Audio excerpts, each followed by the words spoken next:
This video is for all of you leaders who are joining a student ministry team. It's called Student Ministry 101. This is a 10-week series that is going to train you on both student ministry and at the same time on a mentoring method that we will be using with the Pursue God tools in student ministry.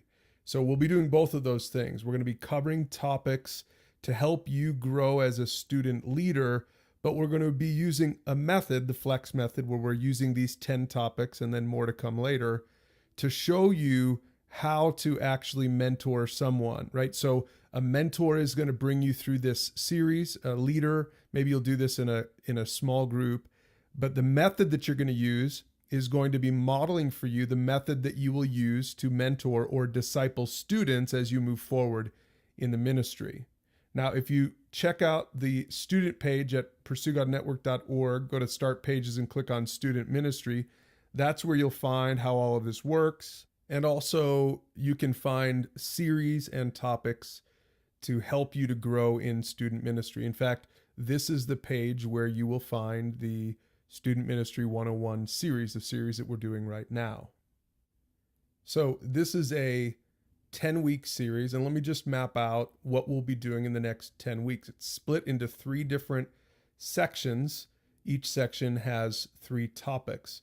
So topics 2 through 4 are what we call the basics. This is where you'll learn about, what qualifies you to be in student ministry, and we will also talk about the goal, the ultimate goal of youth ministry using the Pursue God tools. And we'll talk a little bit more about how to start a student group and oversee student groups and all that stuff.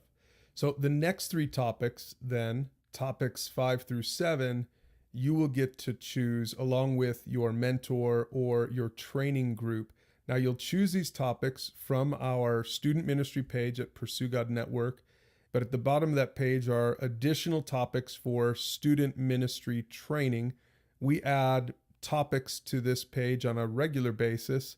But for the purpose of the 101 series, just pick 3 of those topics that you think would be most appropriate for you to cover right now. And then additional topics you can cover with your mentor or your training group when you are done with this 101 series.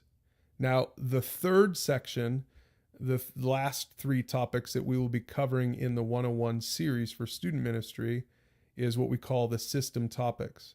This is where we will go over some of the broader, bigger picture topics so that you can understand how student ministry fits into the bigger picture, right? How it fits into the other ministry teams at church, because student ministry is one of many teams, but the overarching goal of all of these ministry teams, your team included, is to make disciples who make disciples. And that's why we've designed this training series like this, so that someone is discipling you through it, and eventually you'll be making disciples in student ministry. So that's enough for right now. Remember, use the questions below this video to start talking about this with your group or your mentor, and then we'll see you in the next video.